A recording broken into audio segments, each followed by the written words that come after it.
Hello everyone, good morning. Welcome to my YouTube channel. आज की class में हम करने वाले हैं डेली लेसन प्लान 44 यानी कि दैनिक पाठ्य योजना 44, जो कि क्लास 9 के लिए है। प्रकरण है हमारा पालमपुर गांव की कहानी और विषय है अर्थशास्त्र।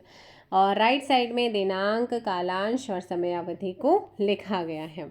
इसके अलावा अगर यहाँ पर बात करते हैं, जो शुरुआत हो रही है वो होती है सामान्य उद्देश्यों से। सामान्य उद्देश्यों की बात करते हैं तो ये फर्स्ट लेसन प्लान से लेकर के लास्ट लेसन प्लान तक क्या रहते हैं, आपके सेम रहते हैं। तो ये आप पाँच जो है सामान्य उद्देश्यों को लिख सकते हैं, या उससे कम आपको जितना लिखना है आप उतना लिख दीजिएगा। नेक्स्ट आता है विषय वस्तु विश्लेषण। जो आगे आप प्रस्तुतिकरण देंगे, प्रेजेंटेशन देंगे, उनका विषय वस्तु विश्लेषण क्या है वो आपने लिखना होता है। जैसे कि पालमपुर गांव का परिचय, उत्पादन का संगठन, पालमपुर गांव में उगाई जाने वाली फसलें, इनके बारे में लिखा आप पढ़ाएंगे।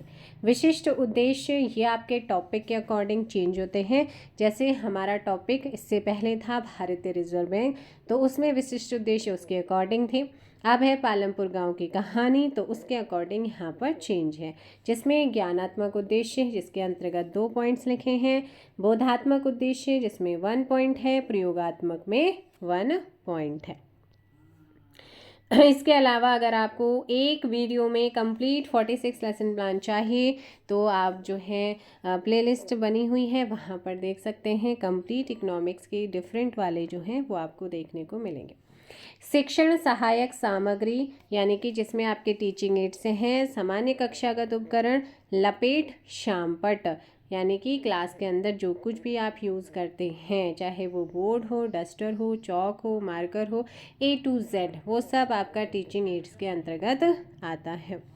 फिर इस यहाँ पर आता है पूर्व ज्ञान। आप इस टॉपिक को पढ़ाने से पहले बच्चे का प्रीवियस नॉलेज चेक करते हैं। फिर आता है वातावरण निर्माण प्रश्न। आपको एक एनवायरनमेंट क्रिएट करना होता है बच्चों को पढ़ाने, मतलब चैप्टर शुरू या टॉपिक शुरू करने से पहले। इसी वातावरण निर्माण प्रश्न को प्रस्तावना प्रश्न के रूप में भी आप जानते हैं। तो यहाँ पर 4 या 5 आपके क्या हो सकते हैं, प्रस्तावना प्रश्न हो सकते हैं। फिर आपका आता है उद्देश्य कथन, जिसमें लिखा हुआ है कि आज हम पालमपुर गांव की कहानी के विषय में, बारे में मत लिखिएगा, विषय में विस्तार से अध्ययन अध्यापन का कार्य करेंगे, या विस्तार पूर्वक अध्ययन अध्यापन का कार्य करेंगे। फिर यहाँ पर आता है प्रस्तुतिकरण, जिसमें फर्स्ट टीचिंग पॉइंट है पालमपुर गांव का परिचय। पालमपुर गांव का परिचय आप ड्राइंग बना सकते हैं अगर आपकी ड्राइंग अच्छी है ना, मिनिएचर्स के रूप में जैसे कि इन्होंने लगाया। अब इससे बाहर नहीं जाना चाहिए, तो ये यहाँ तक चिपकाया हुआ है, फिर इसको ऐसे फोल्ड कर दिया है ना, ताकि जब जो एग्जामिनर होगा अगर उसे देखना होगा तो इसे थोड़ा ओपन कर लेगा, और इसे पूरा चिपकाना नहीं है ना, तो ये चीज़ का ध्यान रखेंगे। तो पालमपुर गांव का परिचय, विकासात्मक से ही क्वेश्चनों की जो आपका स्पष्टीकरण करेंगे उसकी शुरुआत होगी विकासात्मक, और एक ऐसा क्वेश्चन पे आना है जहाँ पर बच्चे कुछ तो आंसर देंगे, लेकिन हो सकता है कि वो स्पष्ट आंसर ना हो, है ना। तो यहाँ पर अब हम चलते हैं अपने स्पष्टीकरण। यहाँ पर पीपल टीचर करता है, छात्र ध्यानपूर्वक सुनते हैं, व्याख्यान विधि है, जो क्वेश्चन पूछते हैं वो प्रश्नोत्तर विधि होती है, मिनिएचर्स यूज़ करेंगे। जैसे ही आपका टीचिंग पॉइंट कंप्लीट हुआ वैसे ही आप यहाँ पर क्या करेंगे, वास्तविक अधिगम उपलब्धि क्वेश्चन यानी कि मूल्यांकन क्वेश्चन आप पूछना शुरू कर देते हैं, राइट। देन उसके बाद यहाँ पर अगर हम बात करते हैं, सेकंड टीचिंग पॉइंट है उत्पादन का संगठन। सेम वही प्रोसेस, विकासात्मक से शुरुआत होगी स्पष्टीकरण करते हुए। ये आप लोगों का स्पष्टीकरण जैसे ही कंप्लीट होता है यहाँ पर लिख लीजिएगा, व्याख्यान विधि, संगठन, जो आपका उत्पादन का संगठन है उससे रिगार्डिंग कोई इमेज जरूर लगाइएगा, खाली अच्छा नहीं लगता है। फिर आपका यहाँ पर क्या करेंगे, जैसे ही आपका स्पष्टीकरण कंप्लीट हुआ वैसे ही आप वास्तविक अधिगम उपलब्धि से रिगार्डिंग क्वेश्चन पूछेंगे, है ना, यानी कि मूल्यांकन करेंगे। फिर होता है थर्ड हमारा टीचिंग पॉइंट, पालमपुर गांव में उगाई जाने वाली फसलें। ये देखिएगा बहुत ही सुंदर मिनिएचर्स यहाँ पे बनाया हुआ है, तो आप भी इस तरीके के मिनिएचर्स बना सकते हैं।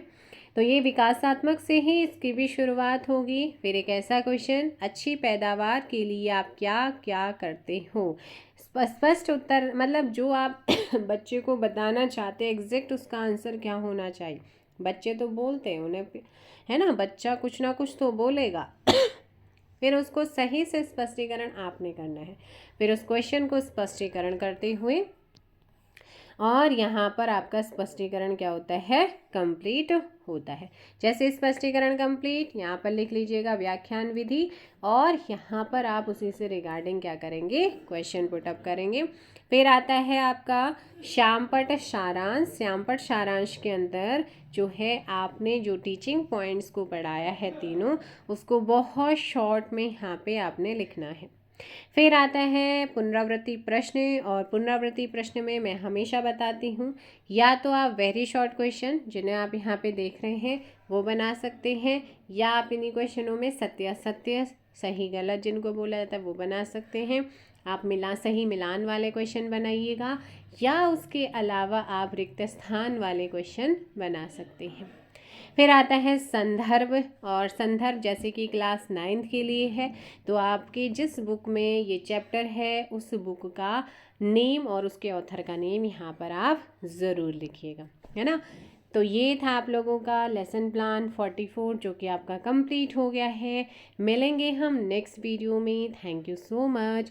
वीडियो को लाइक और शेयर ज़रूर कीजिएगा, और आपको जो दूसरे वाले लेसन प्लान इकोनॉमिक्स के हैं अगर वो देखने हैं तो कम्युनिटी भी मैंने लिंक पोस्ट किया है, प्लेलिस्ट में भी उसको डाला हुआ है, तो आप देखिएगा प्लीज़ इकोनॉमिक लेसन प्लान, वहाँ पे क्लियर आपको पता चल जाएगा। चलिए, thank you so much, bye bye, take care, Jai Hind, जय भारत, जय उत्तराखंड, जय देवभूमि।